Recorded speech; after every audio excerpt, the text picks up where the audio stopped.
நிறைய பெற்றோர்கிட்ட நீங்க கேட்பீங்கன்னா இந்த பதத்தை நீங்கள் கவனிக்க முடியும். என் பிள்ளை சந்திக்கிற கஷ்டத்தை நினைக்கும் போது எனக்கு சாப்பிட தோணல. என் குடும்பத்தினுடைய இன்னார் படுகிற பாடுகளை நினைக்கும் போது என்னுடைய சிந்தனையில வேற எதையுமே செய்ய தோணல. என்னுடைய உறவுகளில படுகிற இந்த சூழ்நிலைகளை கவனிக்கும் போது என்னுடைய வஸ்திரத்தை கூட மாற்றுகிறதற்கு தோணல.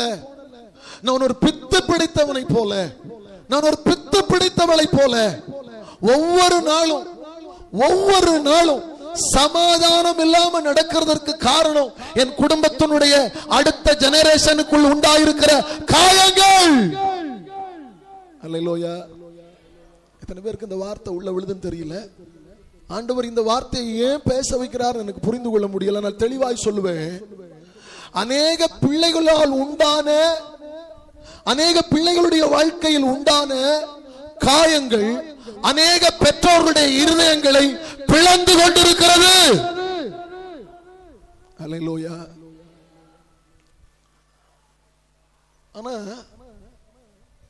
அதை புரிந்து கொள்ளுகிற பிள்ளைகள் அந்த காயங்கள் என்னால் ஏற்பட்டது என்று புரிந்து கொண்டால் மாத்திரமே இதில் இருந்து ஒரு மாற்றத்தை காண முடியும். எத்தனை பிள்ளைகளுடைய உலக வாழ்க்கை, அசுத்த வாழ்க்கை, எத்தனை பிள்ளைகளுடைய ஒரு மாதிரி இல்லாத வாழ்க்கை, ஒரு சாட்சி இல்லாத ஜீவியம், எத்தனை பெற்றோர்களுடைய இருதயத்தை பிளக்கிறது என்று என்னால் தெளிவாய் சொல்ல முடியும். அல்லேலூயா. வெளியில வேணா சிரிச்சுக்கலாம், வெளியில வேணா அவங்க நல்லவர்கள், மனசுல வேற எந்த கலங்கமும் இல்லாதவர்கள் போல பழகி கொள்ளலாம். ஆனால் அவர்களுடைய இருதயம் முழுவதும் தன்னுடைய பிள்ளையினுடைய வாழ்க்கையில் உண்டாயிருக்கிற காயத்தை குறித்து நினைத்து நினைத்து நினைத்து ஒவ்வொரு நாளும் இரத்த கண்ணீர் வடிக்கிறதை எந்த பிள்ளையாகிலும் புரிந்து கொள்ளுமே. ஆனால் அந்த காயத்தை என் தேவனால் ஆற்ற முடியும். அல்லேலூயா. கூடி வந்த முழு சபையாரையும் கர்த்தராகிய இயேசு கிறிஸ்துவின் நாமத்தினாலே நான் வாழ்த்தி வரவேற்றுக் கொள்ளுகிறேன். ஆண்டவருடைய வார்த்தைக்கு நேராக நான் உங்களை அழைத்து செல்ல விரும்புகிறேன். தேவையான பலனை கர்த்தரே பூரணமாய் தருவார் என்று நம்பி நான் அவருடைய பாதத்தில் நின்று கொண்டிருக்கிறேன். என்னோடு நீங்கள் திருப்பிக் கொள்ளலாம். எரேமியாவினுடைய தீர்க்க தரிசன புஸ்தகம் 30ஆம் அதிகாரம், அதனுடைய 12ஆம் வசனம், 13ஆம் வசனம், 14ஆம் வசனத்தினுடைய முதல் பகுதி, 17வது வசனம் வாசிக்கலாம். உன் புண் ஆறாததாயும் உன் காயம் கொடியதாயும் இருக்கிறது. உன் காயங்களை கட்டும்படி உனக்காக ஏற்படுவாரில்லை. உன்னை சொஸ்தப்படுத்தும் ஔஷதங்களும் இல்லை. உன் நேசர் யாவரும் உன்னை மறந்தார்கள். 17 அவர்கள் உன்னை விசாரிப்பற்ற சீயோன் என்று சொல்லி உனக்கு தள்ளுண்டவள் என்று பெயரிட்டபடியால் நான் உனக்கு ஆரோக்கியம் வரப்பண்ணி உன் காயங்களை ஆற்றுவேன் என்று கர்த்தர் சொல்லுகிறார். அல்லேலூயா. நான் உங்களோடு பேசும்படியாக ஆவியானவருடைய நடத்திப்போடு உங்களுக்கு முன்பாய் கொண்டு வந்திருக்கிற வார்த்தையினுடைய தலைப்பை நீங்கள் குறிப்பிடுவீர்களே ஆனால் காயங்களை ஆற்றுகிற தேவன். அல்லேலூயா. இந்த பதம் ஒருவேளை நமக்கு பழக்கப்பட்ட வார்த்தையா இருந்தாலும் 2 காரியத்தை நீங்கள் புரிந்து கொள்ள வேண்டும். நம்முடைய வேத வசனத்தில் நம்முடைய தேவனை குறித்து 2 காரியம் இதே பதத்தில் சொல்லப்பட்டிருக்கிறது. ஒன்று காயங்களை கட்டுகிற தேவன், மற்றொன்று காயங்களை ஆற்றுகிற தேவன். அல்லேலூயா. நான் உங்களோடு பேசும்படியாக உந்தப்படுகிற வார்த்தை காயங்களை ஆற்றும் தேவன். அல்லேலூயா. நம்முடைய வாழ்க்கையில பல காயங்கள் ஏற்பட்டிருக்கிறது. சந்தித்திருக்கிற பல காயங்களில் இருந்து நாம் மீண்டு வர முடியாத பல சூழ்நிலைகளில் நாம் இன்றும் இருந்து கொண்டிருக்கிறோம். வேதவசனம் சொல்லுகிறது,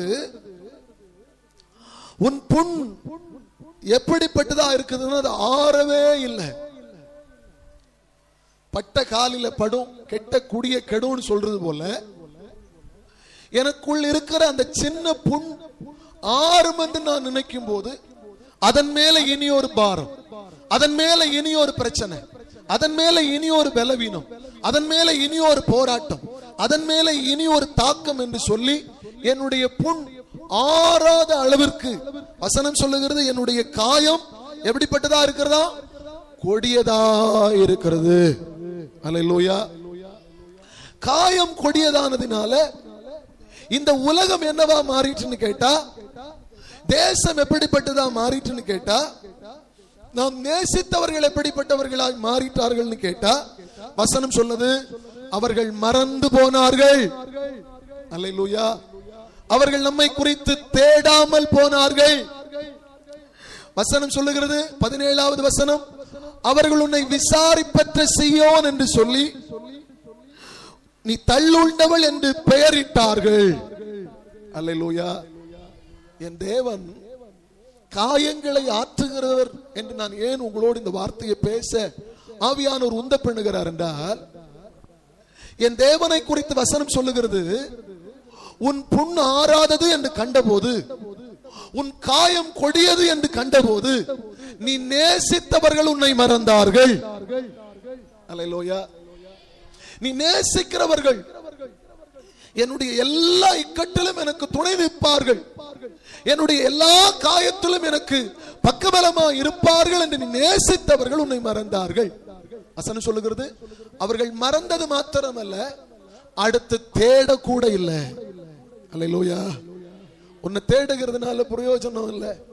அவளுக்கு இருக்கிற வியாதி, அவனுக்கு இருக்கிற வியாதி மிக கொடியதா இருக்கிறதுனால, அது ஆறாததா இருக்கிறதுனால அவனை கொண்டு நமக்கு பிரயோஜனம் இல்லை என்று சொல்லி உன்னை தேடாமலும் போனார்கள். அல்லேலூயா. 3வது பதம் சொல்லுகிறது, நீ தள்ளப்பட்டவள். யார் கேட்டாலும், உன்னை குறித்து இன்னார் எப்படி என்று யார் விசாரித்தாலும், நீ நேசித்த அதே நேசர்கள் உனக்கு என்ன பெயர் வைத்தார்களாம் என்றால் தள்ளப்பட்டவள். அல்லேலூயா. வசனம் சொல்லுகிறது, சில நேரங்களில் காயங்கள் தேவனாலே ஏற்படுத்தப்படுகிறது. ஆனாலும் கூட என் தேவன் உங்களை தள்ளிவிடவில்லை என்பதற்கு இந்த வசனம் மிகப்பெரிய ஆதாரமாக இருக்கிறது. அல்லேலூயா.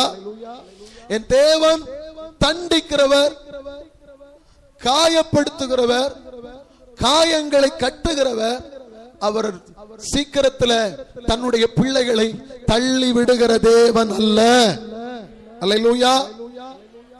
இந்த வார்த்தைகளை நான் உங்களுக்கு முன்வைக்க 2 விஷயத்தை புரிய வைக்கும்படி விரும்புகிறேன். காயங்களை கட்டுகிற தேவன் என்பது எங்கே, காயங்களை ஆற்றுகிற தேவன் என்பது எங்கே. தேவன் எங்க காயத்தை கட்டுவார்னு கேட்டீங்கன்னா, நீங்க புறஜாதியா இருந்த போது, நீங்கள் தேவனை அறிந்தும் அறியாமலும் விசுவாசித்தும் விசுவாசியாமலும் அல்லது தெருக்களில் அல்லது ரோட்டோரங்களில் அல்லது தேவனை அந்நிய இடத்திலிருந்து தூரமாய் கண்டபோது அவர் உங்கள் காயங்களை கட்டுகிறவராய் வெளிப்பட்டார். அல்லேலூயா. எப்ப இயேசுவை முழுமையா ஏற்றுக்கொண்டு அவருடைய அன்பை ருசிக்க ஆரம்பிக்கிறீர்களோ அப்பொழுது அவர் உங்களுடைய காயங்களை ஆற்றுகிறவராய் வெளிப்படுகிறார். அல்லேலூயா. ஏதோ நான் எனக்கு சொல்ல வேண்டும் என்பதற்காக இந்த வார்த்தையை சொல்லல, வசனத்தினுடைய அடிப்படையிலே உங்களுக்கு நான் இதை நினைவுபடுத்த விரும்புகிறேன். லூக்கா எழுதின சுவிசேஷ புஸ்தகம் 10ஆம் அதிகாரத்தினுடைய 34வது வசனத்தை நீங்கள் வாசித்து பார்க்கும்போது,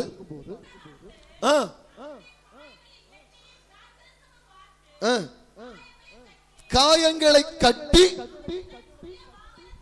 அவனை தன்னுடைய சுய வாகனத்தின் மேல் ஏற்றி சத்திரத்தில் கொண்டு போய் அவனை பராமரித்தார். அல்லேலூயா. காயம் கட்டப்படுகிறதுன்னா வழியில நடக்கிற சம்பவம். என் தேவனாகிய கர்த்தர் உங்களை வழியிலேயே உங்களுடைய காயங்களை கட்டுகிறார். காயங்களை ஆற்றும்படி அவர் கொண்டு வருகிற இடம் வழி அல்ல, சத்திரத்தில் கொண்டு வருகிறார். அல்லேலூயா. ஒவ்வொரு காயங்களும் ஆறப்படுகிறதற்கு நாட்கள் எடுக்கும். அல்லேலூயா. ஒவ்வொரு காயங்களிலும் அவன் மாற்றங்கள் உண்டாகிறதற்கு, விடுதலை உண்டாகிறதற்கு நாட்கள் எடுக்கும். நம்ம ஒரு மனுஷனுக்கு உதவி செஞ்சா வழியில சந்திச்சு உதவி செய்துட்டு வழியோட விட்டுட்டு போயிருவோம். அது தப்பல்ல, நம்முடைய உதவி அது அவ்வளவுதான். ஆனால் தேவன் உதவி செஞ்சா வழியில நம்முடைய காயத்தை கட்டுகிறவர் மாத்திரமல்ல, அவருடைய சத்திரத்துல கொண்டு வந்து அந்த காயத்திற்கு என்ன மருந்து தேவையோ, என்ன பொருளாதாரம் தேவையோ, என்ன நன்மை தேவையோ, என்ன கிருபைவரங்கள் தேவையோ, என்ன அனுக்கிரகம் தேவையோ, என்ன அபிஷேகம் தேவையோ, என்ன பலன் தேவையோ, என்ன சத்துவங்கள் தேவையோ, என்ன அனுக்கிரகங்கள் தேவையோ, என்ன வழிநடத்துதல் தேவையோ, என்ன பலன் தேவையோ, எந்த ஆவியானவர் தேவையோ அவரை தந்து அவர் காயங்களை ஆற்றுகிறார். அல்லேலூயா. ரெண்டுக்கு வித்தியாசத்தை புரிஞ்சு கொள்ளணும். நம்முடைய தேவன் நம்முடைய காயத்தை கட்டி விட்டு விடுகிறவர் அல்ல. கட்டின காயத்தை அப்படியே நம்ம கொண்டு சத்திரத்தில் கொண்டு சேர்க்கிறார். எங்கேயோ பல இடங்களில் இருந்த நம்மளை சபை என்கிற கூடுகைக்குள்ள ஏன் கொண்டு வந்தார் தெரியுமா? இந்த சத்திரத்திற்குள்ள ஆறாத காயங்களையும் கொடிய புண்ணுகளையும் என் தேவனால் ஆற்ற முடியும். அல்லேலூயா. அதுக்குதான் இந்த சத்திரத்திற்குள்ள நம்மை கொண்டு வந்தார். இந்த சத்திரத்துக்குள்ள அவர் நம்மை கொண்டு வந்ததற்கு ஒரு நோக்கம் உண்டு. வசனம் சொல்லுது, உன்னை மறந்தவர்கள் மத்தியில, உன்னை தேடாதவர்கள் மத்தியில, உன் மேல நீ தள்ளப்பட்டவள் என்று சீட்டு வைத்தவர்கள் மத்தியில நான் உன்னுடைய காயத்தை ஆற்றுகிற தேவனாக இருக்கிறேன். அல்லேலூயா. ஆமென். அல்லேலூயா.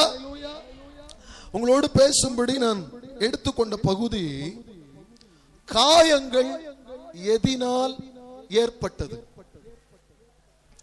நிறைய காரணங்கள் இருக்கு. வேகமாய் சொல்லி போக வாஞ்சிக்கிறேன்.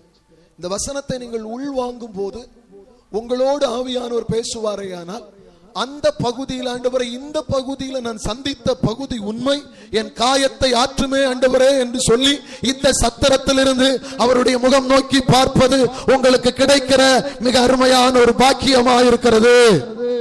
அல்லேலூயா. முதலாவது காயங்கள்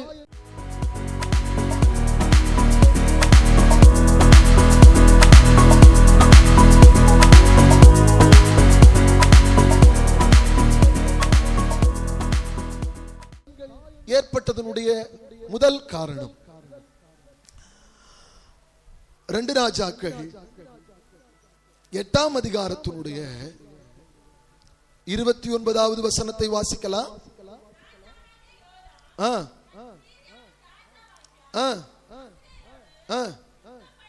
யுத்தம் பண்ணுகையில் தன்னை வெட்டின காயங்களை ஆற்றிக்கொள்ள, ஆமென், அல்லேலூயா, தன்னுடைய சரீரம் வெட்டப்பட்டிருக்கிறது. யுத்தம் பண்ணினான், யுத்தத்தினால தன்னுடைய சரீரம் காயப்படுத்தப்பட்டிருக்கிறது. அநேக நேரங்களில் நாம் யுத்த களத்தில் யுத்த வீரர்களாய் நிற்கிறோம். யுத்த வீரர்களாய் நிற்கிற நமக்குள்ள உண்டாகிற காயங்களை கர்த்தர் ஆற்றுகிறவர் என்று வேதவசனம் விளம்புகிறது. அல்லேலூயா.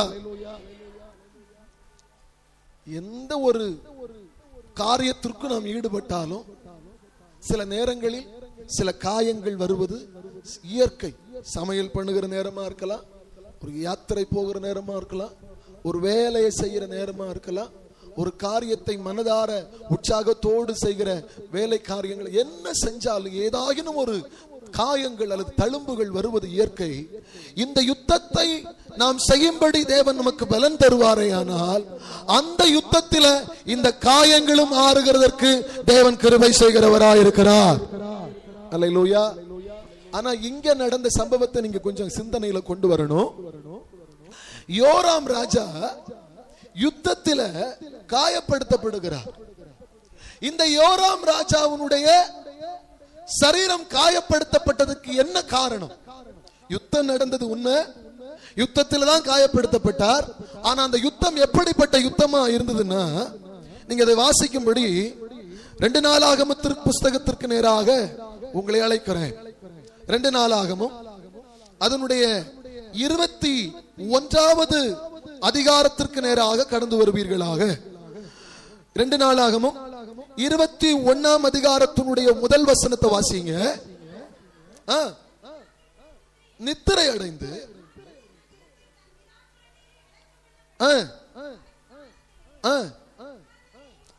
அவன் ஸ்தானத்திலே அவன் குமாரனாகிய யோராம் ராஜாவானான். 4வது வசனம், தன்னை பலப்படுத்தி கொண்ட பின்பு சிலரையும் பட்டயத்தால் கொன்று போட்டான்.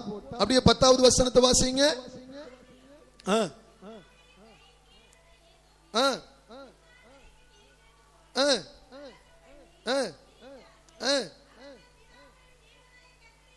அவன் தன் பிதாக்களின் தேவனாகிய கர்த்தரை விட்டபடியினால்.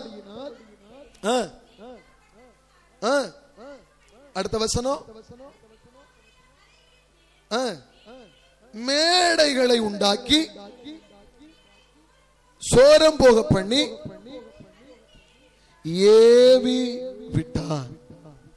யுத்தம் பண்ணின ராஜா யாருன்னு கேட்டீங்கன்னா, யோசபாத் என்று சொல்லுகிற தேவனுக்கு பிரியமான ராஜாவுடைய மகன். இவனுடைய ஸ்தானத்தில் ராஜாவாய் மாற்றப்படுகிறதற்கு வசனம் சொல்லப்படுகிறது. இவனை காட்டிலும் நல்ல சகோதரர்கள் இருந்தார்கள், ஆனாலும் சேஷ்ட புத்திர பாகம் உடையவனா இருந்தபடியினாலே இவன் ராஜாவாய் மாற்றப்படுகிறான். இப்போ இவன் ராஜாவாய் மாற்றப்பட்டு இவன் பலவானாய் மாறின போது, தன்னுடைய ராஜ்யபாரத்தில் தன்னை பலவானாய் மாற்றிக் கொண்ட போது இவன் செய்த 5 தப்பிதங்களை வசனம் சுட்டி காட்டுகிறது. 1, தன்னுடைய சகோதரர் எல்லாரையும் இஸ்ரவேலின் பிரபுக்களில் சிலரையும் கொன்று போட்டான். 2, 10வது வசனம் சொல்லுகிறது, அவன் தன் பிதாக்களின் தேவனாகிய கர்த்தரை விட்டபடியினால் விட்டுவிட்டான். தேவனை விட்டுவிட்டு.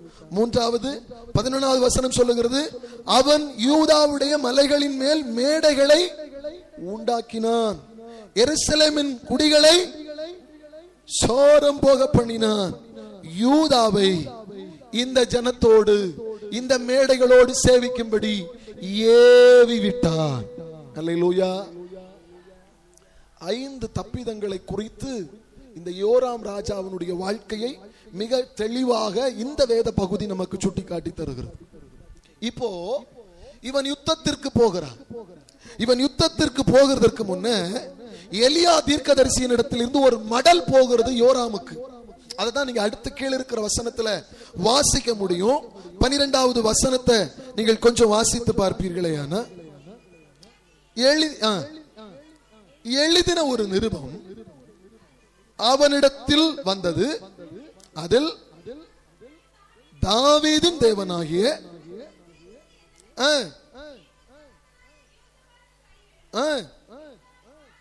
யூதாவின் ராஜாவாகிய ஆசாவின் வழிகளிலும் நடவாமல் நடந்து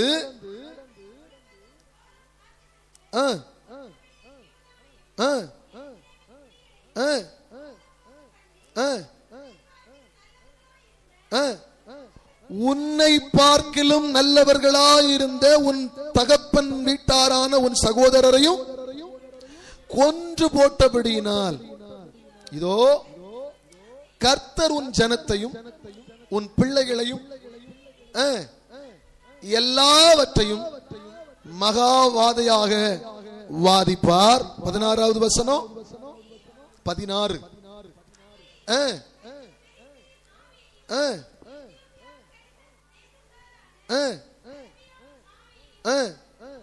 விரோதமாக எழுப்பினார். அல்லேலூயா. காயங்கள் வருகிறதனுடைய முதல் காரணத்துக்கு தான் நம்ம போயிட்டு இருக்கிறோம். ஒரு அழகான ஒரு சரித்திர சம்பவம் இது. ஆனால் நான் உங்களுக்கு சுருக்கமாக புரிய வைக்கும்படி இந்த வசனத்தினுடைய சுருக்கம் நமக்கு என்ன சொல்லி தருகிறது என்றால், தேவன் துணை நிற்காத யுத்தமானது நமக்கு எதை உண்டு பண்ணும் என்றால் காயத்தை உண்டு பண்ணும். அல்லேலூயா. தேவன் நம்முடைய யுத்தத்தில் துணை நிக்கலைன்னா, தேவன் நாம் செய்கிற யுத்தத்தில் நமக்கு பக்கபலமா இல்லைன்னா, வசனம் சொல்லுகிறது நீங்கள் சும்மா இருப்பீர்கள் நான் உங்களுக்காய். அதுதான் அவருடைய வாக்கு தத்துவம். ஆனா இந்த யுத்தத்துல யோராம் ராஜா காயப்படுத்தப்பட்டது மாத்திரமல்ல, இந்த 21ஆம் அதிகாரம் முழுமையா வாசிப்பீர்களே ஆனால் அவன் தீராத தன்னுடைய குடலினால் உண்டான தீராத நோயினால் 2 வருஷம் படுக்கையிலே இருந்து மரித்தான் என்று சொல்லப்பட்டிருக்கிறது. அல்லேலூயா. சொல்ல வந்த வார்த்தை என்னன்னா, தேவன் துணை நிற்காத யுத்தத்தில் நமக்கு காயங்கள் உண்டு. அல்லேலூயா. தேவன் துணை நிற்காத யுத்தம் மாத்திரமல்ல, தேவன் துணை நிற்காத எந்த காரியத்திலும் நமக்கு காயங்கள் உண்டு என்பதை மறக்க கூடாது. அல்லேலூயா. ஆமென். நான் கடந்த நாட்களில தேவ பாதத்தில் உட்கார்ந்திருந்த போது என் தேவ ஆவியானவர் எனக்கு தந்த ஒரு வார்த்தை என்னவென்றால், நான் போகிற என்னுடைய படகுல, நான் பிரயாணம் பண்ணுகிற கப்பலில் ஒரு ஆபத்து நேரிடுகிறது. ஆனால் அந்த ஆபத்துக்கு யார் காரணம்? நான் தான் காரணம். அல்லேலூயா. நான் போகிற படகுல போராட்டம் சூழுகிறது. ஆனால் அந்த போராட்டத்துக்கு யார் காரணம்? நான் தான் காரணம். வசனத்தின்படியே உங்களை நடத்தி செல்ல வாஞ்சிக்கிறேன். யோனா வழி மாறி போனாலும் அந்த வழியில மற்ற ஜனங்கள் இவனால் பாதிக்கப்பட்டார்கள். யார் காரணம்? யோனா தான் காரணம். இயேசு சீஷர்களை அழைத்து கொண்டு மறுகரைக்கு கொண்டு போகும்போது இப்ப முழு படகும் தத்தளிக்கப்படுகிறது. யார் காரணம்? சீஷர்கள் தான் காரணம். ஏன்னா யாரோட பேசிக்கிட்டு இருக்க வேண்டுமோ அவரோட பேசிக்கிட்டு இருக்காம அவரை என்ன பண்ணிட்டாங்க? உறங்க வச்சாங்க. நம்ம வாழ்க்கையில இயேசுவை உறங்க வைப்போமானா? Etcetera etcetera etcetera. அல்லேலூயா. மறுபடியும் மிக ஆழமாக உங்களை அழைத்து செல்ல வாஞ்சிக்கிறேன். கர்த்தர் துணை நிற்காத எந்த யுத்தமும் நம்முடைய வாழ்க்கையில் ஒரு பெரிய காயத்தை ஏற்படுத்தும். அல்லேலூயா. அதனால எந்த ஒரு காரியத்தை நாம் செய்யும் போது, கர்த்தாவே இது உமக்கு சித்தம் தானா? இந்த யுத்தத்தில் நான் போகும்போது கர்த்தர் எனக்கு கிருபை தருவீரா, பலன் தருவீரா, இரக்கம் செய்வீரா, உம்முடைய கிருபை என்னை தாங்குமா, ஆவியானவர் என்னை வழி நடத்துவீரா என்கிறதை அறிந்து ஆலோசித்து யுத்தத்தில் கால் வைக்கணும். அல்லேலூயா. நம்முடைய யுத்தம் மாம்சத்தோடும் இரத்தத்தோடும் அல்ல, ஆவிகளோடும் துரைத்தனங்களோடும். ஹல்லேலூயா. ஹல்லேலூயா. யுத்தத்தை செய்யும் போது யுத்தத்தை செய்ய விடாதபடி ராஜாவே அழைத்து அனுப்பினாலும், தாவீது ராஜா உரியாவை அழைத்து அனுப்பினான். யுத்த களத்தில் யுத்தம் நடந்து கொண்டிருக்கும் போது நடந்தது நாம் அறிவோம். பச்சைபாலுடைய புருஷன் என்றப்பட்ட ஸ்தானத்தில் இருந்த அந்த மனிதன் அந்த யுத்தத்தில் இருந்து புறப்பட்டு ராஜா கூப்பிட்டாரு, திரும்பி வந்தார். திரும்பி போய் அவனால் அந்த யுத்தத்தை பண்ண முடியல, யுத்தத்தை தொடர முடியல. ஏன்னா தடை பண்ணும்படி போராடின பிசாசு அந்த மனிதனை வழியிலே முறியடித்தான். அல்லேலூயா. கர்த்தர் துணை நிற்காத யுத்தத்துல, கர்த்தர் துணை நிற்காத யுத்தத்துல காயங்கள் உண்டாகும். அல்லேலூயா. நான் மறுபடியும் சொல்லுவேன், இந்த காயங்களினால் உன்னை மறப்பார்கள், இந்த காயங்களினால் உன்னை தேடாமல் போவார்கள், இந்த காயங்களினால் நீ தள்ளப்பட்டவள் என்கிற பெயர் சீட்டு உன்மேல் விழும். ஆனால் என் தேவனோ காயங்களை ஆற்றுகிறவராய் இருக்கிறார். அல்லேலூயா. அப்போ பிரியமான தேவ சபையே, நீங்க பண்ணுகிற யுத்தத்தில கர்த்தர் துணை நிற்கிறாரா என்கிறத கொஞ்சம் நிதானித்து அறிந்து உங்களுடைய காலடிகளை முன்னெடுத்து வைக்கணும். அல்லேலூயா. உங்க வாழ்க்கையில, உங்க குடும்பங்களில, உங்களுடைய வேலை காரியங்களில நீங்கள் ஒரு விஷயத்தை ஓவர் டாக் பண்ணி செய்ய வேண்டிய சூழ்நிலை இருக்கிறதே ஆனால்,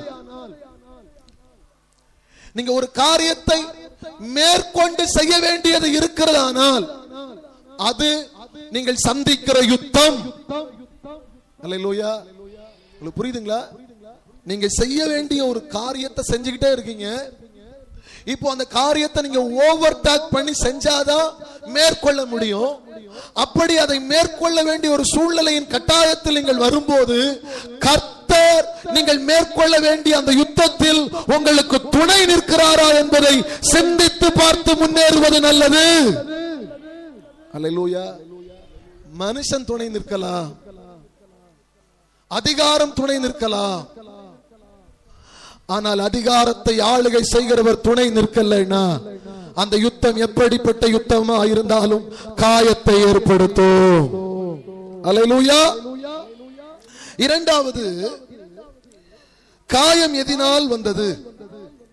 அதே எரேமியாவினுடைய தீர்க்க தரிசன புஸ்தகத்தினுடைய 8ஆம் அதிகாரத்தின் 21வது வசனத்தை வாசிச்சு பாருங்க.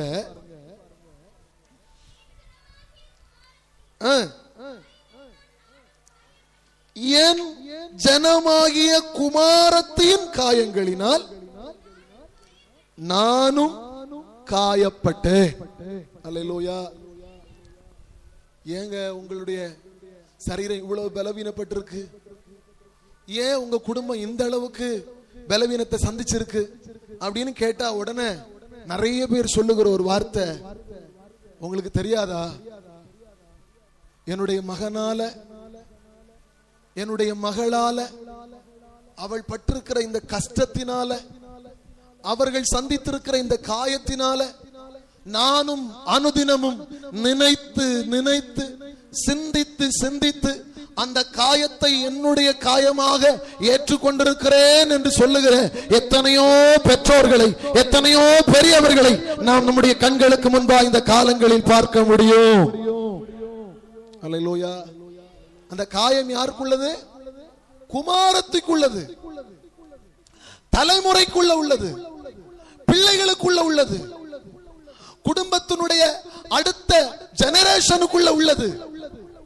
ஆனா அந்த காயத்தை கண்ட உடனே சகோதரன் வேணா விலகி போகும், உறவுகள் வேணா விலகி போகும், ஆனால் தாய் அல்லது தகப்பன் விலகி போகிறவர்கள் அல்ல, அந்த காயத்தை தன்னுடைய காயமாக ஏற்றெடுக்கிறவர்களா இருக்கிறார்கள். அல்லேலூயா. இந்த வசனம் ஆவிக்குரிய அர்த்தத்துக்கு உங்களை அழைத்து செல்வேனே. ஆனால் நீங்கள் சந்தித்திருக்கிற காயத்தை இந்த உலகம் மறந்து போகும், இந்த உலகம் தேடாமல் போகும், இந்த உலகம் உங்களுக்கு தள்ளுதல் சீட்டை தந்துவிடும். ஆனால் அந்த காயத்தை ஏற்றெடுக்கிற ஒருவர் உண்டு, அவர் நாம் ஆராதிக்கிற ஜீவனுள்ள தேவன். அல்லேலூயா. நிறைய பெற்றோர்கிட்ட நீங்க கேட்பீங்கன்னா இந்த பதத்தை நீங்கள் கவனிக்க முடியும். என் பிள்ளை சந்திக்கிற கஷ்டத்தை நினைக்கும் போது எனக்கு சாப்பிட தோணல, என் குடும்பத்தினுடைய இன்னார் படுகிற பாடுகளை நினைக்கும் போது என்னுடைய சிந்தனையில வேற எதையுமே செய்ய தோணல, என்னுடைய உறவுகளில படுகிற இந்த சூழ்நிலைகளை கவனிக்கும் போது என்னுடைய வஸ்திரத்தை கூட மாற்றுகிறதற்கு தோணல. நான் ஒரு பித்து பிடித்தவனை போல, நான் ஒரு பித்து பிடித்தவளை போல ஒவ்வொரு நாளும் சமாதானம் இல்லாம நடக்கிறதற்கு காரணம் என் குடும்பத்தினுடைய அடுத்த ஜெனரேஷனுக்குள் உண்டாயிருக்கிற காயங்கள். அல்லேலூயா. எத்தனை பேருக்கு இந்த வார்த்தை உள்ள விழுதுன்னு தெரியல. ஆண்டவர் இந்த வார்த்தையை ஏன் பேச வைக்கிறார் எனக்கு புரிந்து கொள்ள முடியல. நான் தெளிவாய் சொல்லுவேன். அநேக பிள்ளைகளால் உண்டான, அநேக பிள்ளைகளுடைய வாழ்க்கையில் உண்டான காயங்கள் அநேக பெற்றோர்களுடைய இருதயங்களை பிளந்து கொண்டிருக்கிறது. அல்லேலூயா. ஆனா அதை புரிந்து கொள்ளுகிற பிள்ளைகள் அந்த காயங்கள் என்னால் ஏற்பட்டது என்று புரிந்து கொண்டால் மாத்திரமே இதிலிருந்து ஒரு மாற்றத்தை காண முடியும். எத்தனை பிள்ளைகளுடைய உலக வாழ்க்கை, அசுத்த வாழ்க்கை, எத்தனை பிள்ளைகளுடைய ஒரு மாதிரி இல்லாத வாழ்க்கை, ஒரு சாட்சி இல்லாத ஜீவியம், எத்தனை பெற்றோர்களுடைய இருதயத்தை பிளக்கிறது என்று என்னால் தெளிவாய் சொல்ல முடியும். அல்லேலூயா. வெளியில வேணா சிரிச்சுக்கலாம், வெளியில வேணா அவங்க நல்லவர்கள், மனசுல வேற எந்த கலங்கமும் இல்லாதவர்கள் போல பழகி கொள்ளலாம். ஆனால் அவர்களுடைய இருதயம் முழுவதும் தன்னுடைய பிள்ளையினுடைய வாழ்க்கையில் உண்டாயிருக்கிற காயத்தை குறித்து நினைத்து நினைத்து நினைத்து ஒவ்வொரு நாளும் இரத்த கண்ணீர் வடிக்கிறதை எந்த பிள்ளையாகிலும் புரிந்து கொள்ளுமே. ஆனால் அந்த காயத்தை என் தேவனால் ஆற்ற முடியும். அல்லேலூயா. இந்த பிள்ளை இந்த காயத்தை சந்திக்கிறதற்கா நான் இவ்வளவு பிரயாசப்பட்டேன். இந்த பிள்ளை இந்த காயத்தை சந்திக்கிறதற்கா நான் இவ்வளவு தூரம் நான் ஓடினேன், நான் உழைத்தேன், இந்த பிள்ளையை இவ்வளவு பத்திரமாய் பாதுகாத்தேன், இவ்வளவு நடத்தியும் இந்த பிள்ளை சந்தித்திருக்கிற காயம் மிக கொடியது என்று சிந்திக்கிற எந்த பெற்றோருக்குள்ளும் அந்த காயங்கள் வந்து விடுகிறது. அல்லேலூயா. பிள்ளையின் மேல அக்கறை இல்லாதவங்களுக்கு காயம் வராது. அடிக்கடி ஒரு பழமொழி சொல்லுவேன், அடிக்கடி ஒரு வார்த்தை சொல்லுவேன், எத்தனை பேருக்கு ஞாபகம் இருக்குன்னு தெரியல. வேண்டா வெறுப்புல பிள்ளைய பெற்று காண்டாமிருகத்துக்கு கையில அவனுக்கு ஒரு காயமும் வராது பாருங்க. பெற்ற பிள்ளைகளை குறித்த, பெற்றெடுத்த பிள்ளைகளை அந்த சிந்தனையோடு வளர்த்துகிற அந்த பெற்றோருக்குள்ள பிள்ளைகளுடைய வாழ்க்கையில என்ன காயங்கள் வந்திருந்தாலும், அல்லேலூயா, அநேக பெற்றோர்கள் தன்னுடைய மடியில் அந்த காயத்தை சுமந்து கொண்டே இருக்கிறார்கள்.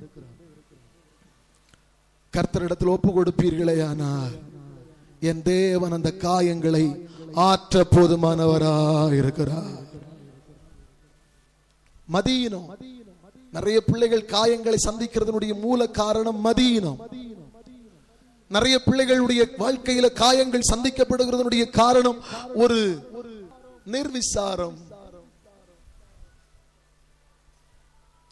யோசிச்சு பாருங்க, உங்களுடைய நிர்விசாரத்தினால் உங்கள் பெற்றோர்கள் காயப்படுத்தப்படுகிறார்களா? அல்லேலூயா. இப்படி சொல்ல உந்தப்படுகிறேன். நம்முடைய நிர்விசாரத்தினால் நாம் ஆராதிக்கிற தேவன் நம்மை தாயின் கருவில் உருவாகுவதற்கு காரணராயிருந்த நம்முடைய தேவன் அவர் காயப்படுத்தப்படுகிறாரா? அல்லேலூயா. நம்முடைய பிள்ளைகளினால அநேகர் தங்களுடைய பிள்ளைகளினால தங்கள் வாழ்க்கையில் காயப்படுத்தப்பட்டு கொண்டே இருக்கிறார்கள். ஆண்டவருடைய கரத்துல கொஞ்சம் இந்த வார்த்தையை தாண்டி ஆண்டவர் போக விட மாட்டேங்கிறார். தயவு செய்து இங்க இருக்கிற பெற்றோர்களே அல்லது பிள்ளைகளை போல நேசிக்கிற ஆவிக்குரியவர்களே, அது தகப்பன் ஒருவேளை நீங்க பிள்ளைய போல நேசிக்கலாம், தாய பிள்ளைய போல நேசிக்கலாம், அல்லது பிள்ளைய போல நேசிக்கலாம், சகோதரத்தை பிள்ளைய போல நேசிக்கலாம். யார பிள்ளைய போல நேசிக்கிற ஆவிக்குரியவர்கள் இங்கு இருந்து அந்த காயத்தை சந்தித்து கொண்டிருக்கிறது உண்மையானால் ஆண்டவருடைய கரத்தில் ஒப்பு கொடுங்க. ஆண்டவரே, என்னுடைய காயங்கள் ஆற்றப்படும்படி என்னுடைய குமாரத்தினுடைய காயமும் ஆற்றப்படுவதாக. அல்லேலூயா. ஆண்டவருடைய நாமம் மகிமைப்படுவதாக. தொடர்ந்து காயங்கள் எதினால் உண்டாகிறது? லூக்காளின் சுவிசேஷ புஸ்தகம் வாசித்த அதே வசனம் 10ஆம் அதிகாரத்தினுடைய 30-34.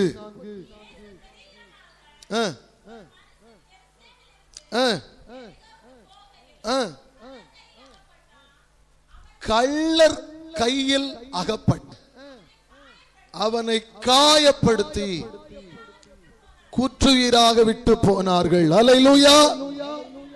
மூன்றாவது, நம்முடைய வாழ்க்கையில எதனால் காயம் உண்டாகிறதுனா கள்ளர்களின் கையில் அகப்பட்டதினால். ஆமென். இந்த உலகத்துல 2 திருடர்களை பார்க்க முடியும். ஒன்னு பசிக்காக திருடுகிறவன், 2 திருடுகிறதைய பொழைப்பாக கொண்டவன். நீங்க எல்லா இடத்திலையும் பார்க்க முடியும். ஆன்லைன்ல பார்க்க முடியும், லோன்ல பார்க்க முடியும். ஒரு பொருளை உங்கள் கையில கொண்டு தந்துட்டு அதை மேல் பூச்சாக பூசிட்டு அதிலிருந்து ஒரு காலத்துல பாம்பு பிசினஸ். அந்த பாம்பு பிடிச்சு, அது ஒரு வெள்ளை பாம்பு, அதை பிடிச்சு அதை கொண்டு இன்னொரு பெரிய வசதி படைத்தவர்களுக்கு விற்பாங்க. அது அதிர்ஷ்டம்னு சொல்லி அந்த பாம்புக்கு மண்ணு போட்டு வளர்ப்பாங்க. அந்த மண்ணு கொஞ்சம் விலை உயர்ந்த மண்ணு, அதை போட்டு தான் அதை வளர்க்க முடியும். அது அவங்களுடைய ஐதீகம் என்னன்னா, அப்படி பாம்பு வளர்க்கறதுனால அவங்களுடைய தொழில் வந்து ஆசீர்வதிக்கப்படுது, அவங்களுடைய ஐதீகம். இப்படி பாம்பு பிசினஸ், இது எது சொல்ல வந்தா திருட பிசினஸ், திருட்டு பிசினஸ். பல லட்சங்களை தொலைத்தவர்கள் உண்டு. தங்க கட்டிகள் என்று நினைத்து பித்தளைகளுக்கும் செங்கலுக்கும் கல்லுக்கும் தவிடுக்கும் பல லட்சங்கள் தொலைத்தவர்கள் உண்டு. புரியுதுங்களா? இது சரீர பிரகாரம். உலக பிரகாரம், சரீர பிரகாரமா 2 திருடர்களை நீங்கள் கவனிக்க முடியும். ஒன்று நம்முடைய சரீர உரிமைகளை உறைந்து கொள்ளுகிற ஒரு திருடன். 2 நம்முடைய ஆவிக்குரிய உடைமைகளை உறைந்து கொள்ளுகிற திருடன். அல்லேலூயா. நீங்க எந்த கள்ளனு கையில் அகப்பட்டாலும் உங்க வாழ்க்கையில என்ன நடக்கும்? காயம் உண்டாகும். அல்லேலூயா. பால் போல பேசுவாங்க, பழத்துல ஊசி இறக்குனது போல வாழ்க்கையில ஊசி இறக்கி லட்சங்களை சுருட்டிட்டு போவான். நம்பி அவன் கையிலையும் கொடுத்து ஏமாறாத. அல்லேலூயா. ஏன்னா திருடன் திருடவும் கொல்லவும் அழிக்கவே வருகிறானே அன்றி வேற ஒன்னும் அவன்கிட்ட இல்ல. முன்ன பின்ன அறிஞ்ச நல்லா தெரிஞ்சவங்களை நம்பி நம்ம 10 பைசா கொடுக்க மாட்டோம்.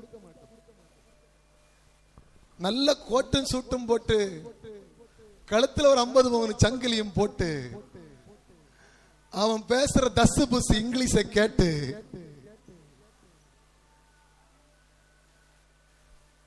அல்லேலூயா. திருடனுடைய கையில் உங்கள் பொருள் அகப்பட்டிருக்குமே ஆயின் நீங்கள் காயப்படுத்தப்பட்டிருக்கிறீர்கள். அல்லேலூயா. உங்களை காயங்களை ஆற்ற ஒருவர் உண்டு. அல்லேலூயா. உங்கள் காயங்களை ஆற்ற ஒருவர் உண்டு. கள்ளர் கையிலே அகப்பட்டதா இருந்தாலும் என் தேவனால் அவைகளை திருப்பி தர முடியும் என்பதற்கு எத்தனையோ சாட்சிகளை நம்முடைய செவிகள் கேட்டிருக்கிறது. அல்லேலூயா. யாருக்காயிலும் உடனுக்கு கையிலே ஆயிலும் உங்களுடைய நன்மைகள் பறி போயிருக்குமானால் அதனால் நீங்கள் காயத்தை சுமந்து கொண்டிருப்பீர்களே, ஆனால் அந்த காயத்தை கர்த்தருடைய கரத்துல ஒப்பு கொடுக்கணும். அல்லேலூயா. என் தேவன் அதை திருப்பி தர போதுமானவராய் இருக்கிறார். அல்லேலூயா. நான் போய் சொல்றேன்னா, இங்க உட்கார்ந்து இருக்கிற இந்த தம்பிகிட்ட கேட்டு பாருங்க. வெளிநாட்டுக்கு வேலைக்குன்ட்டு ஏமாந்து போய் நல்ல நம்பி பேசினாங்க, இருக்கிற இடம் வரைக்கும் சொன்னாங்க. இவனும் இவனோடு கூட இன்னொரு நம்பி தம்பி உண்டு, அவங்களும் சேர்ந்து போய் இடத்த வரைக்கும் போய் பார்த்துட்டு வந்தாங்க. நாளைக்கு காலையில பிளைட் டிக்கெட், இன்னைக்கு சாயந்தரம் 6 மணிக்கு செல்லு சுவிட்ச் ஆஃப். திருடன் திருடுகவும் கொல்லவும் அழிக்கவுமே வருகிறார். அல்லேலூயா. உங்கள் வாழ்க்கையில இதனால காயங்கள் ஏற்படுமாயின் கர்த்தரிடத்தில் ஒப்பு கொடுக்கணும். ஆண்டவரே, உம்மை அல்லாமல் எனக்கு வேற வழியே இல்லை. அல்லேலூயா. ஆண்டவர் நமக்கு நல்ல கிருபைகளை, ஞானத்தை, புத்தியை அவர் தந்திருக்கும் போது ஒருவேளை அறியாமையினால் ஒரு ஆமென், காயம் ஏற்படுகிறதற்கு திருடனுடைய கையில் அகப்படுமே. ஆனால் நாம் நம்மை கர்த்தருடைய கரத்தில் ஒப்பு கொடுக்கும் போது அவர் வழியில காயத்தை கட்டிட்டு விட்டுட்டு போக மாட்டாரு. சத்திரத்துல கொண்டு வச்சு நம்முடைய காயத்தை அவர் ஆற்றுகிற தேவனாக இருக்கிறார். அல்லேலூயா. எத்தனையோ பார்த்து பார்த்து சேகரிச்சுட்டு அதை இழந்தவர்களை நான் எத்தனை பேரை என்னால் சொல்ல முடியும். பல லட்சங்களை இழந்து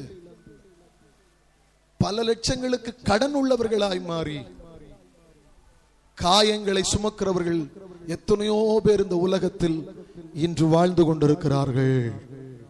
பிரியமான தேவ சபையே, ஒண்ணு இல்லாத நம்மளை ஆண்டவர் கொஞ்சம் கொஞ்சமாக எதையாகிலும் தந்து நம்மை வாழ பண்ணுகிறார், நம்மை வளர்த்துகிறார் என்றால் அதையும் நாம் ஒருவேளை பறிகொடுத்த ஒரு சூழ்நிலை உண்டாயிருக்குமாயின் அந்த உரிமையை கர்த்தரிடத்துல சொல்லணும். கர்த்தாவே, நீங்க தந்ததை நான் இழந்திருக்கிறேன். இதை இந்த சரீரத்தில் உண்டான காயமாயிருக்கிறது. இதை என்னை விட்டு மாறும்படி எனக்காக அவைகளை திருப்பி தாரும். அல்லேலூயா. திருடன்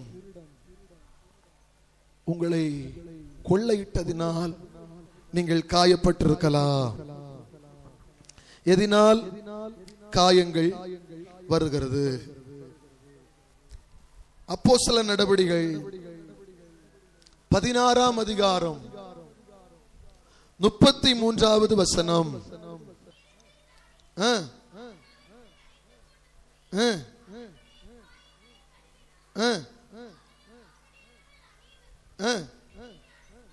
உடனே ஞானஸ்தானம் பெற்றார்கள். இந்த வசனம் நமக்கு நல்லா தெரியும். பவுலும் சீலாவும் சிறைச்சாலையிலே சந்தித்த ஒரு பகுதி. உன் வாழ்க்கையில காயம் எதனால் வருகிறது என்பதற்கு பவுலும் சீலாவும் நமக்கு சொல்லித் தருகிற ஒரு பதம் உண்டு. நீங்கள் சிறைப்படுத்தப்படுகிறபடியினால் காயப்படுத்தப்படுகிறீர்கள். அல்லேலூயா. வேதத்துல யாரெல்லாம் சிறைக்கு உள்ளாக தள்ளப்பட்டிருந்தார்களோ அவர்கள் எல்லாம் கவனிச்சு பார்ப்பீங்கன்னா அவர்கள் எல்லாம் காயப்பட வேண்டிய ஒரு சூழ்நிலைகளை சந்தித்தார்கள். சிம்சோனை சிறைப்படுத்தின பின்பு அவன் அப்படியே விட்டு வேடிக்கை பார்க்கல, அவனை காயப்படுத்தி அந்த பெலிஸ்தியர்கள் வேடிக்கை பார்த்தார்கள். அல்லேலூயா. நீ தேவனுக்காக ஓட வேண்டிய நீ எங்கேயாவது போய் மாட்டினேனா, எங்கேயாவது போய் சிறைப்பட்டேனா, உன் வாழ்க்கையில காயங்கள் ஏற்படும் என்பதை நீ மறக்க கூடாது. அல்லேலூயா. தேவனுக்காக பயன்பட வேண்டிய நாம், தேவனுக்காக சாட்சி உள்ளவர்களாய் ஜீவிக்க வேண்டிய நாம், தேவனுக்காக விசுவாசத்தை ஆமென் பிடித்துக் கொண்டு முன்னேற வேண்டிய நாம் எங்கேயாகிலும் போய் வாழ்க்கையில் சிறைப்பட்டு போவோமே ஆனால், சிறைப்படுகிறது நிறைய காரியம் இருக்கு. இன்னைக்கு இருக்கிற வாலிபர்களுக்கு இருக்கிற சிறைகளை குறித்து நாம் அறிவோம். மதுபானத்திற்கு அடிமையாயிற்று. நீங்க நீதிமொழிகளை வாசிச்சு பாருங்க, யாருக்கு வேதனை யாருக்கு காயம்னு சொல்லப்பட்டிருக்குன்னா இதுல அடிமையாகி இருக்கிறவர்களுக்கு. அல்லேலூயா. பிரியமானவர்களே, நான் என் தேவனுக்காக என் தேவனோடு என் தேவனுடைய எல்லா காரியங்களிலும் நான் நின்று பிரதிபலிக்க வேண்டிய நான் சிறைப்பட்டு போவேனே. இன்னைக்கு இருக்கிற வாலிப உலகத்துக்குள்ள எக்கச்சக்கமான சிறை இருக்கிறது. இந்த சிறைகளுக்குள்ள நீங்கள் சிறைப்பட்டு போவீர்களே ஆனால் உங்கள் வாழ்க்கையில் காயம் ஏற்படும் என்பதை மறக்க கூடாது. அல்லேலூயா. இயேசுவுக்காக சாட்சியாக நின்ன பவுலுக்கும் சீலாவுக்குமே சிறைச்சாலை அனுபவத்தில் காயம் உண்டா இருந்ததுன்னா, ஏன் சிம்சோனை போல எங்கேயோ ஒருத்திக்கு மடியில போய் விழும்போது காயம் உண்டாகாது, கண்ணு புடுங்கப்படாது? அல்லேலூயா. பத்தியலா வராது. சுனாமி உள்ள வாங்குதுன்னா அதுக்கு என்ன அர்த்தம்னா இப்ப வெளியில கக்க போகுதுன்னு அர்த்தம். எங்கேயோ போய் உன் வாழ்க்கையை நீ தொலைச்சேன்னா, நஷ்டப்படுத்தினா, நிறைய பேருக்கு அவர்கள் செய்கிற தப்பிதங்களை சுட்டி காட்டினாலும் என்ன சொல்லுவாங்கன்னா, என்ன நம்பிதானே அவன் இருக்கா, என்ன நம்பிதானே அவன் இருக்கா, அவன் இல்லைன்னா ஓ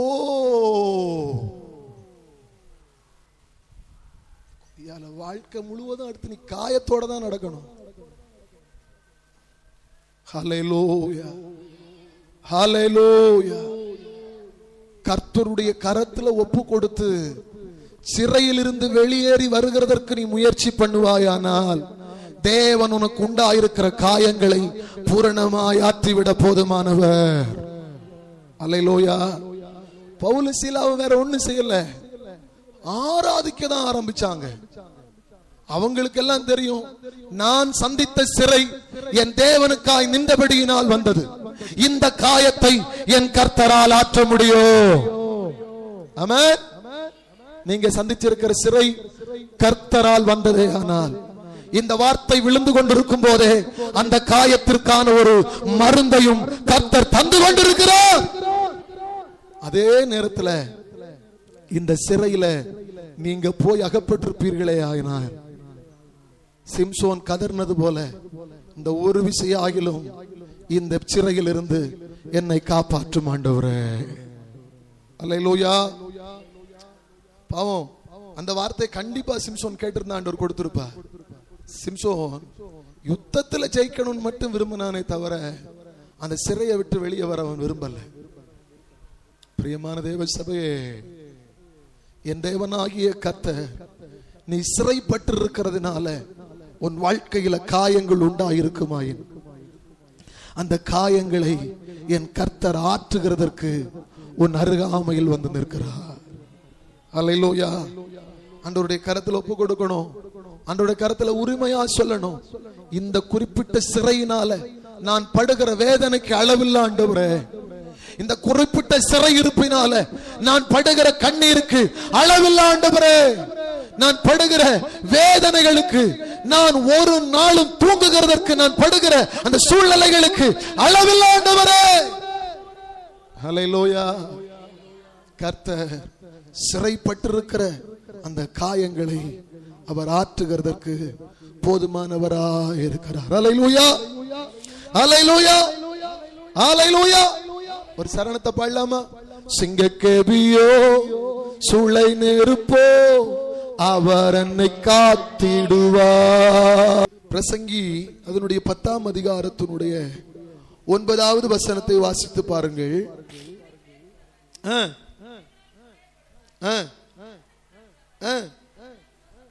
அதனால் மோசப்படுவான். அப்படியே நீங்க அந்த வசனத்தை மையப்படுத்தி கொண்டு மார்க்கு சுவிசேஷத்தினுடைய 5ஆம் அதிகாரம் 5ஆம் வசனத்தை வாசிச்சு பாருங்க.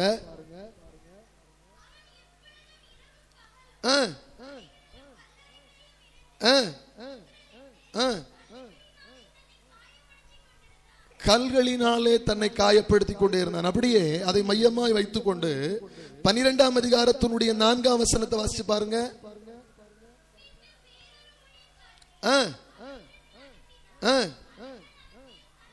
கல்லறிந்து காயப்படுத்தி அவமானப்படுத்தி அனுப்பிவிட்டார்கள். அல்லேலூயா. இப்போ எதினால் காயம் உண்டாகிறது? வசனம் 2 காரணங்களை உறுதியாக நமக்கு சொல்லி தருகிறது. சும்மா இருக்கிற செமடை செமந்து மாத்தக்கு பிரயாசப்பட்டா சில காயங்கள் ஏற்றெடுக்க வேண்டியது இருக்கும். அல்லேலூயா. குறிப்பாக நம்முடைய சபை வளர்ச்சி. அல்லேலூயா. இன்னொன்னு இருக்கு, மார்க்கு சுவிசேஷ புஸ்தகம் 5:5 12:4 சொல்லுது, கற்களை எடுத்து தன்னை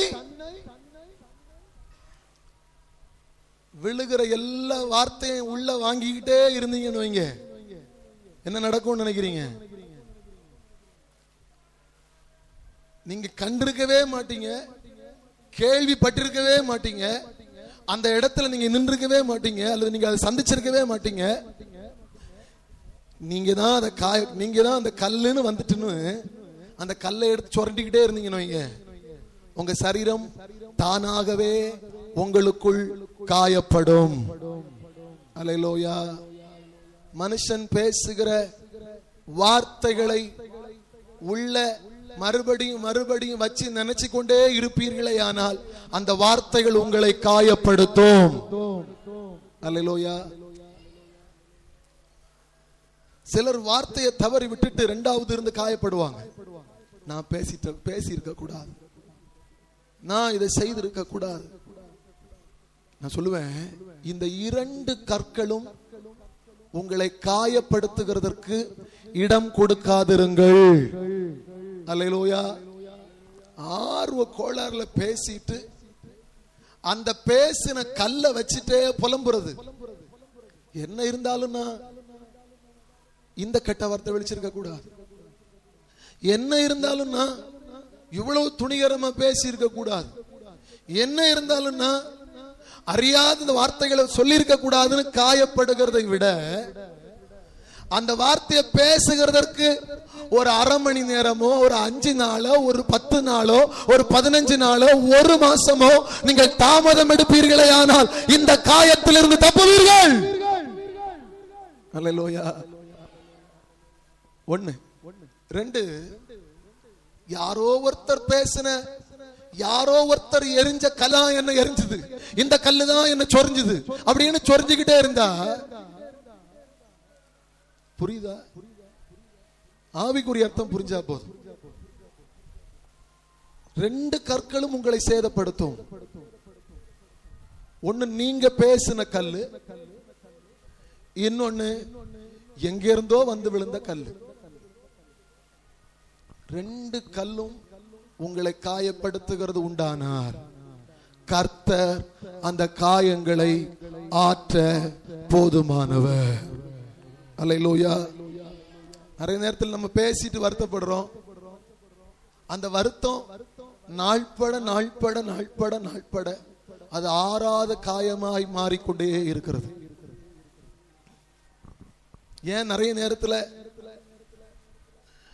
தேவனுக்கு முன்ன நம்மளால் நிக்க முடியலன்னா, நான் இப்படி செய்துட்டேனே, நான் இப்படி நடந்துட்டேனே, நான் இப்படி போயிட்டேனே, நான் இதை பண்ணிட்டேனேன்ட்டு நானாக செய்த அந்த எரிந்த கற்கள் என்னை காயப்படுத்தி காயப்படுத்தி காயப்படுத்தி என்னையும் என் தேவனையும் விட்டு தூரப்படுத்தி கொண்டே இருக்கிறது.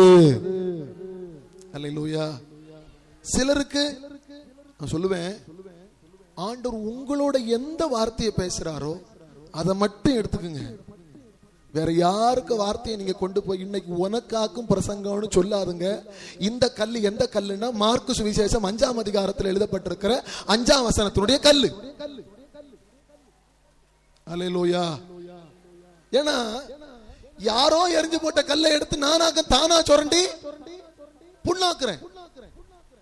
வசனம் சொல்லுதுங்க, உங்களை காயப்படுத்துகிற கற்களுக்கு இடம் கொடாதிருங்கள். அல்லேலூயா. கற்களினால் ஒருவேளை காயம் உண்டாயிருக்குமானால், அழகான ஒரு திருக்குறள் உண்டு, தீயினால் சுட்ட புண் உள்ளாரும் ஆறாதே, நாவினால் வாழ்க்கையில வடுதான், மறக்கவே முடியாது. நான் சொல்லுவேன், மறக்க முடியாத காயங்களையும் என் தேவன் ஆற்றி விடுகிறதற்கு போதுமானவராயிருக்கிறார். அல்லேலூயா. ஹல்லேலூயா. ஹல்லேலூயா. அப்போ எப்பேற்பட்ட கற்களினால் நீங்கள் காயப்படுத்தப்பட்டிருந்தாலும், நம்ம நிறைய நேரத்தில் சொல்லுவோம் தெரியுமா, எனக்கு அவிய தந்த அடி, எனக்கு அவிய வச்ச பெரிய ஆப்பு என் வாழ்க்கையில மறக்க முடியாது பாருங்க, அவ்வளவு பெரிய காயமாக்கு நான் இன்னை வரைக்கும் அந்த அடியிலண்டு எழும்பல்ல. நம்முடைய வாயிலிருந்து வருகிற வார்த்தை இது. ஆனா தேவாவியான ஒரு விதமாய் உணர்த்துகிறார், மேல விழுந்த கற்களினால் நீ காயப்படுத்தப்பட்டிருந்தேன்னா அந்த காயங்களையும் என் தேவன் ஆற்றுகிறதற்கு போதுமானவராயிருக்கிறார். அந்த மனிதன்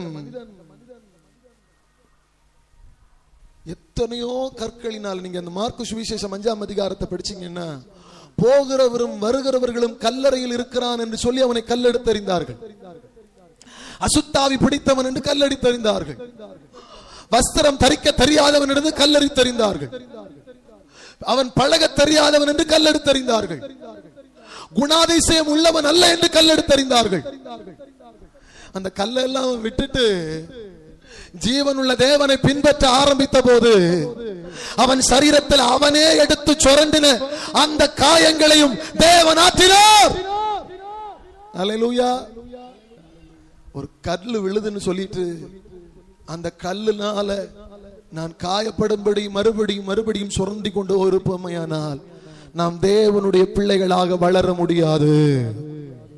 அல்லேலூயா, அல்லேலூயா. பிரியமான தேவ சபையே, உங்களோடு சொல்லுவேன், கர்த்தரை விட்டு நாம் தூரம் போகிற எந்த கற்கள் விழுந்தாலும் அதை ஏற்றெடுக்காமல் போய்கொண்டே இருங்கள். தேவன் உங்களை அவருடைய சிங்காசனத்தில் ஆமென் பதித்த முத்திரை மோதிரத்தின் மேல் பதித்த கற்களாக அவர் உங்களை மாற்றும்படியாய் விரும்புகிறார்.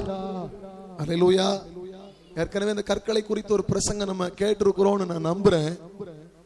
எதனால் நம்முடைய வாழ்க்கையில் காயங்கள் வந்தது? லூக்கா எழுதின சுவிசேஷ புஸ்தகம் 20ஆம் அதிகாரத்தினுடைய 12வது வசனம்.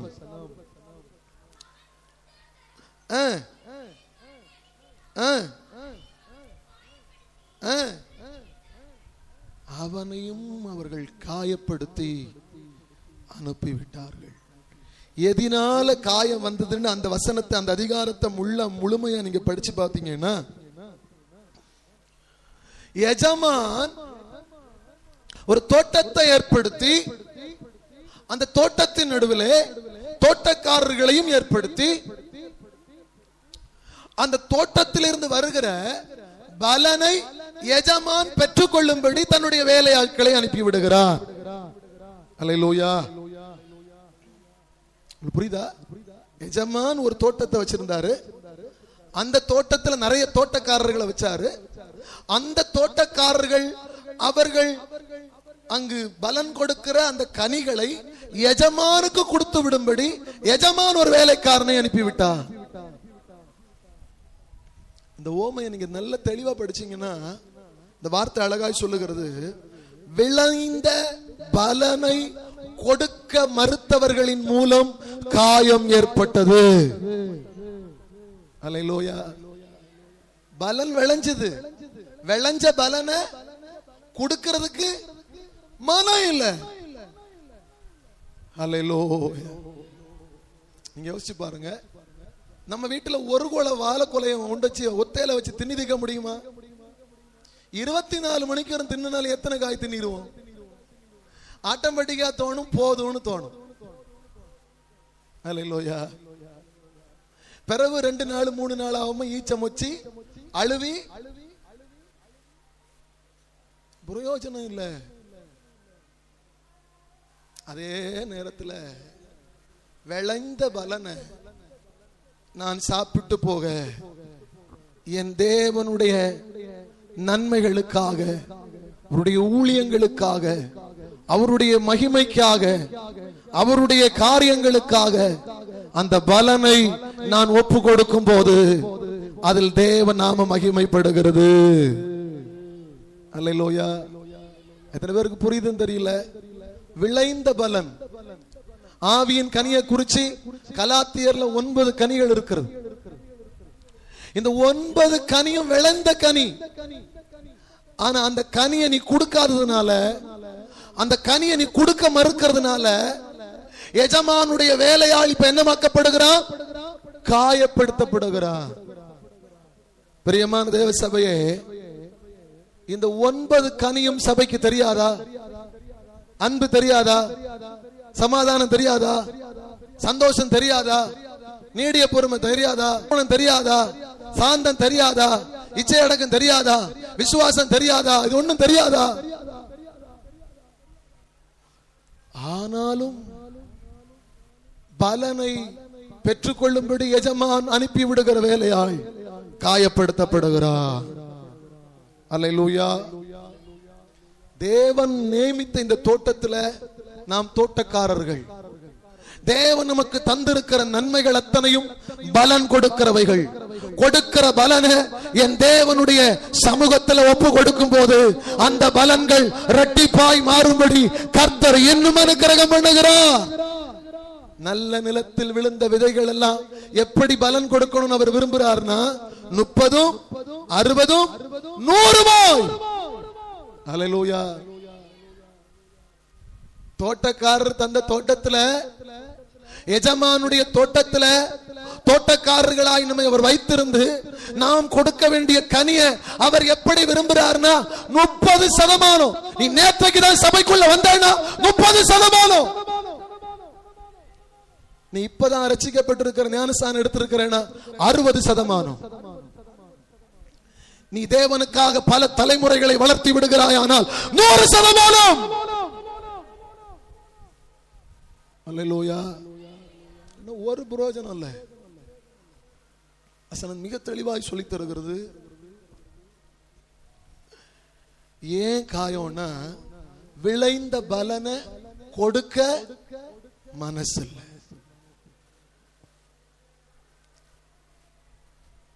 எத்தனையோ நாள் என் மனம் திறந்து நான் சபையோட சொல்றேன், இந்த 21 நாள் கூட்டங்களுக்கு உண்மையாகவே ஆண்டவர் உங்களை அழைத்து வருகிறார். நான் ஆண்டவருக்கு நன்றி செலுத்துகிறேன். எத்தனையோ கூட்டங்களில வெறும் பாய்க்கும் வெறும் சேருக்கும் இன்னும் கூட்டம் நடத்திட்டு தான் இருக்கும். விளைந்த பலனை யாருக்கு கொடுக்க மனம் இல்ல, எஜமானுக்கு கொடுக்க.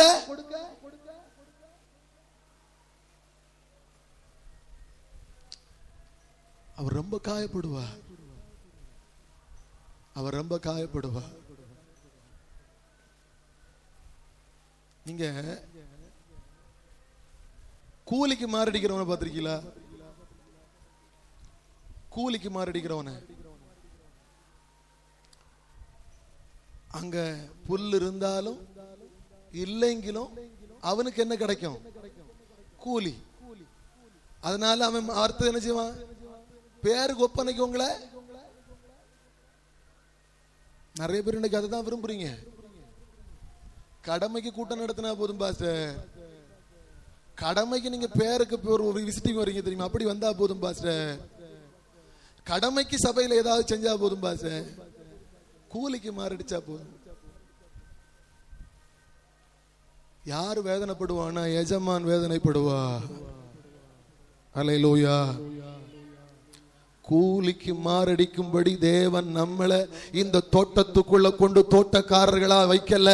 நாம் இந்த தோட்டத்துக்குள்ள இருந்து எஜமானுக்கு பலன் கொடுக்கிறவர்களாக விளைந்த பலனை 30, 60, 100 மேனி கொடுக்கிறவர்களாய் மாறணும்.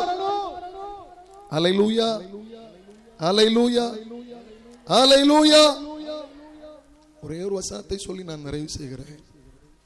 காயம் எதினால் உண்டாகிறது? அப்போஸ்தலர் நடபடிகள் 19ஆம் அதிகாரத்தினுடைய 16வது வசனம். பொல்லாத ஆவியை உடைய அவர்கள் மேல் பாய்ந்து அவர்களை மேற்கொள்ள அவர்கள் நிர்வாணிகளும் காயப்பட்டவர்களுமாய் மாறினார்கள். அல்லேலூயா. பொல்லாத ஆவி ஒரு இடத்தை உரிமை கொண்டாடுமானால் அந்த இடமோ அந்த சரீரமோ அந்த குடும்பமோ காயப்படுத்தப்படும். அல்லேலூயா. மார்க்கலின் சுவிசேஷ புஸ்தகம் 9ஆம் அதிகாரம் 22ஆம் வசனத்திலே நீங்க வாசிச்சு பாப்பீங்கன்னா நீங்க வாசிக்க முடியும். தன்னுடைய மகனுக்காக இயேசுவினிடத்தில் வந்து கெஞ்சுகிற ஒரு பகுதியை நீங்கள் கவனிக்க முடியும். இவனை கொல்லும்படிக்கு அநேக தரம் தீயிலும் தண்ணீரிலும் தள்ளிவிட்டு, என் தேவனே, நீர் இப்படி காயப்படுத்தப்பட்டிருக்கிறவனை பொல்லாத ஆவியினால தீயினால காயப்படுத்தப்படுகிறான், தண்ணீரினால காயப்படுத்தப்படுகிறான். இப்படி காயப்படுத்தப்பட்டவனை நீர் ஏதாயிலும் செய்யக்கூடுமானால் எங்கள் மேல் மனதிறங்கி எங்களுக்கு உதவி செய்ய வேண்டும் என்று வேண்டிக் கொண்டார். அல்லேலூயா. பிரியமான தேவ சபையே, உங்க வாழ்க்கையில நீங்க சந்திக்கிற காயங்களை கொஞ்சம் நிதானித்து யோசிக்கணும். ஆண்டவர் தருகிற வார்த்தைய அல்லல் தட்டிட்டு போகாதுங்க. ஆண்டவர் எதுக்காக இந்த வார்த்தைகளை தந்தார் என்று சபை பூரணமாய் தெரியும். காயங்கள் உங்கள் வாழ்க்கையில் ஏற்பட்டிருக்கிறது உண்மையாயின் எதினால் உங்கள் வாழ்க்கையில் காயங்கள் உண்டானது? ஒன்று, தேவ துணை இல்லாத யுத்தத்தினாலா? 2, பிள்ளைகளுக்கு உண்டான காயத்தினாலா? 3, கள்ளர்களின் கையில் அகப்பட்டதினாலா? 4, சிறைப்பிடிக்கப்பட்ட அனுபவங்கள் உண்டானதினாலா? 5, உங்கள் வாழ்க்கையிலே நீங்கள் ஏற்றெடுத்த கற்களினாலா? உங்கள் மேல் விழுந்த கற்களினாலா? 6, விளைந்த பலனை கொடுக்காததினாலா? 7, பொல்லாத ஆவியினால் நீங்கள் அலக்களிக்கப்படுவதினாலா? எதினால் உங்கள் வாழ்க்கையில் காயங்கள்? நீங்கள் சிந்திக்க வேண்டிய நேரம். வார்த்தையை கேட்டுட்டு தூக்கி எறிஞ்சிட்டு போகாதுங்க. 1 மணி நேரம் தொண்டையில சத்தம் இல்லாமலும் காத்து மட்டும் வந்தும் உங்களோட பிரசங்கம் பண்ண ஆவியானவர் உந்துகிறார் என்றால் அவர் உங்களை நேசிக்கிறார். அவருடைய கரத்தில் விட்டு கொடுங்க. உங்க வாழ்க்கையில காயம் எதினால் ஏற்பட்டிருக்கிறது? இந்த காயத்தை அவர் ஆற்றும்படி ஏசாயா எழுதின தீர்க்க தரிசன புஸ்தகம் 53ஆம் அதிகாரத்தினுடைய 5வது வசனத்தை வாசித்து பாருங்க. நம்முடைய மீறுதல்களின் நிமித்தம் அவர் காயப்பட்டு, நம்முடைய அக்கிரமங்களின் நிமித்தம் நொறுக்கப்பட்டார்.